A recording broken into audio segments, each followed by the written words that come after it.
नमस्कार, स्वागत है आपका बिहार समाचार में। इस वीडियो में हम बात करेंगे आज की सुबह से लेकर शाम तक की सभी बड़ी खबरों के बारे में। इससे पहले आपसे एक छोटी सी अनुरोध है कि इस वीडियो को एक प्यारा सा लाइक अवश्य कर दीजिएगा। आपका एक लाइक करना ही हमारी मेहनत का फल होता है। तो चलिए शुरुआत करते हैं आज की पहली और बड़ी खबर से।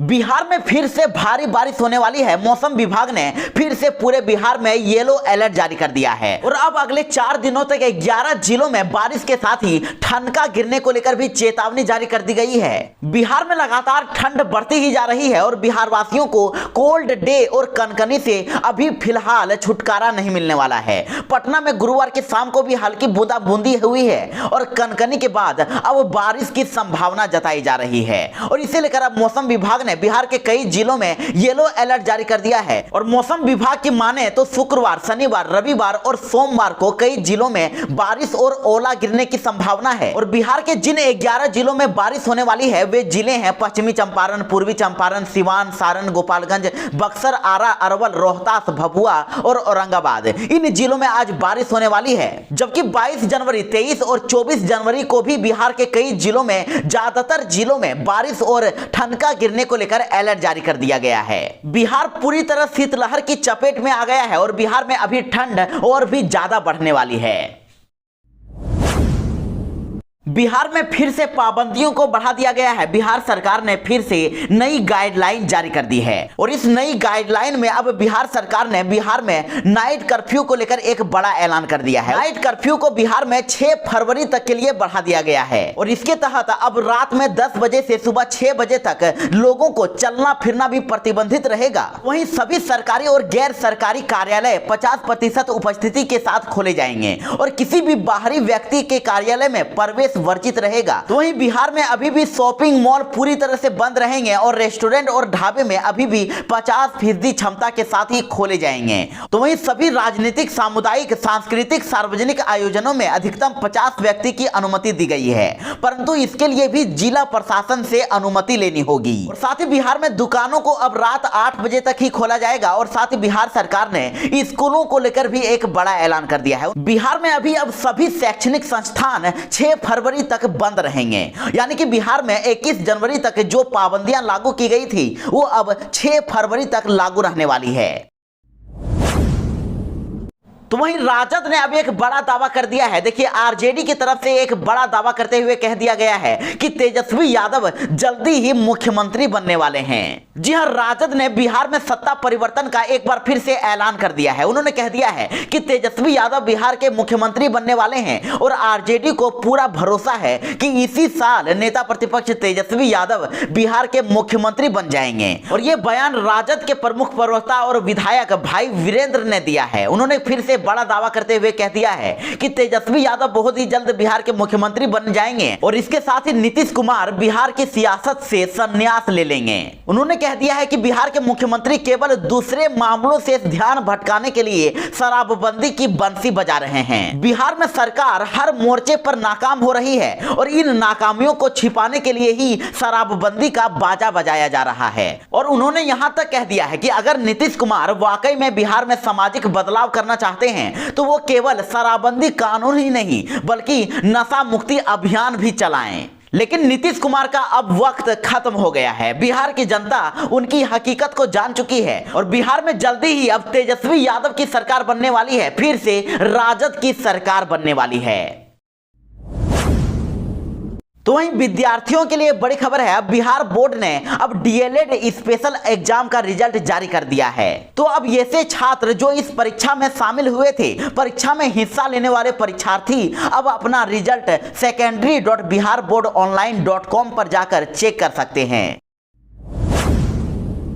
मुकेश सहनी लगातार बीजेपी पर हमला बोल रही है तो इधर अब कांग्रेस ने उन्हें अपनी पार्टी में आने का निमंत्रण दे दिया है। जी हां, मुकेश सहनी ने एक बार फिर से भाजपा को चेतावनी दे दी है। उन्होंने कह दिया है कि अगर हिम्मत है तो वो बोचवा सीट पर भाजपा उम्मीदवार घोषणा करके दिखाएं। अगर वो ऐसा करते हैं तो हम पूरी सरकार ही गिरा देंगे, हम सभी को सबक सिखा देंगे और अगर एनडीए की तरफ से ये सीट हमें नहीं मिली तो हम गठबंधन तोड़ देंगे। तो वहीं मुकेश सहनी को अब कांग्रेस ने महागठबंधन में शामिल होने का निमंत्रण दे दिया है। देखिए, कांग्रेस के प्रवक्ता राजेश राठौर ने अब वीआईपी पार्टी के राष्ट्रीय अध्यक्ष मुकेश सहनी को महागठबंधन में आने का न्योता दे दिया है। उन्होंने कह दिया है कि मुकेश सहनी को एनडीए में कोई वजूद नहीं है और 1.5 साल में उन्हें समझ भी आ गया है।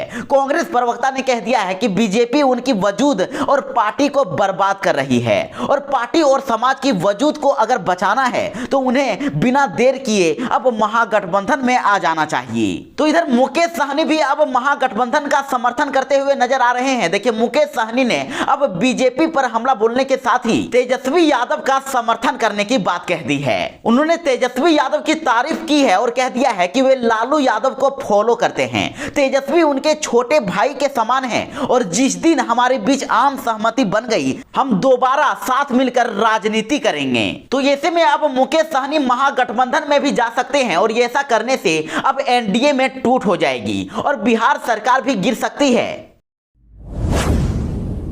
और इधर जैसे ही मुकेश सहनी ने अब तेजस्वी यादव की तारीफ कर दी है तो इधर आरजेडी प्रवक्ता उनसे मिलने उनके आवास तक पहुंच गए हैं। जी हां, बुधवार रात अचानक आरजेडी प्रवक्ता मृत्युंजय तिवारी मुकेश सहनी से मिलने उनके आवास तक पहुंच गए और वैसे मिलने के बाद उन्होंने कुछ नहीं कहा। उन्होंने बस यहां तक कह दिया कि यह मुलाकात निजी काम के लिए थी। वे एक खिलाड़ी की समस्या को लेकर मिलने उनसे यहां तक आए थे, लेकिन साथ में उन्होंने यह भी संकेत दे दिया है कि कुछ बातें पर्दे में ही रहने दिया जाए, क्योंकि पर्दा अगर उठ जाएगा तो भेद खुल जाएगा। और साथ ही मृत्युंजय तिवारी ने इधर बयान भी दिया है कि बिहार में जो राजनीतिक हालात बन रहे हैं उसमें अंतिम गेंद पर छक्का तेजस्वी यादव ही लगाने वाले हैं। उन्होंने कह दिया है कि एनडीए के घटक दल के बीच घमासान चल रहा है, सिर फुटोवल की स्थिति है और बिहार की जनता भी सब देख रही है कि किस तरह से एनडीए के घटक दल आपस में ही लड़ रहे हैं। तो ऐसे में अब राजद ही बिहार में सबसे बड़ा दल है और इसका सबसे ज्यादा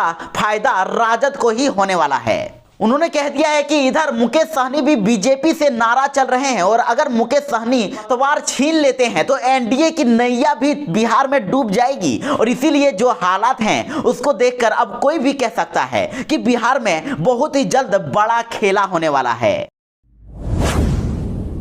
तो इधर नक्सली संगठन भाकपा माओवादियों ने अब एक बड़ा ऐलान कर दिया है। उन्होंने 27 जनवरी को बिहार झारखंड बंद का ऐलान कर दिया है। जी हां, जेल में बंद नक्सली दंपति प्रशांत बोस और शीला मरांडी को कथित रूप से यातना देने के विरोध में नक्सली संगठनों ने अब 27 जनवरी को बिहार झारखंड बंद का ऐलान किया है और नक्सली संगठन भाकपा माओवादी ने इस संबंध में एक पत्र जारी करके दोनों राज्यों में बंद की घोषणा कर दी है। उन्होंने कह दिया है कि पोलित ब्यूरो सदस्य प्रशांत बोस और केंद्रीय कमेटी सदस्य उनकी पत्नी शीला मरांडी दोनों जीवन साथी हैं और ये दोनों कई गंभीर बीमारी से पीड़ित हैं और दोनों की गिरफ्तारी हुए करीब 2 महीने भी हो गए हैं। तब से जेल में यातनाएं झेल रहे हैं, लेकिन सरकार की तरफ से दोनों को अब तक कोई भी बेहतर स्वास्थ्य सेवा सुविधा मुहैया नहीं कराई गई है और इसके विरोध में पहले 21 जनवरी से लेकर 26 जनवरी तक प्रतिरोध दिवस का आयोजन होगा और इस दौरान दोनों राज्यों में गिरफ्तारी के खिलाफ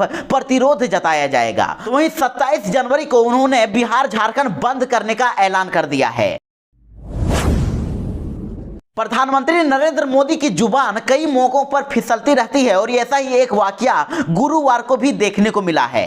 दरअसल ब्रह्मा कुमारी संस्था के आजादी के अमृत महोत्सव के स्वर्णिम भारत की ओर कार्यक्रम को संबोधित करते हुए पीएम मोदी का एक वीडियो वायरल हो रहा है, जिसमें पीएम मोदी को बेटी बचाओ बेटी पढ़ाओ की जगह बेटी पटाओ जैसा बोलते हुए सुना जा रहा है। तो पीएम का वीडियो वायरल होते ही अब लालू प्रसाद यादव की पार्टी राजद ने इस पर तंज कस दिया है। राजद की ओर से ट्वीट किया गया है जिसमें लिखा गया है कि बेटी बचाओ बेटी पटाओ, ये प्रधानमंत्री जी क्या बोल रहे हैं? फिर से टेलीप्रोम्पोटर का गलती है क्या?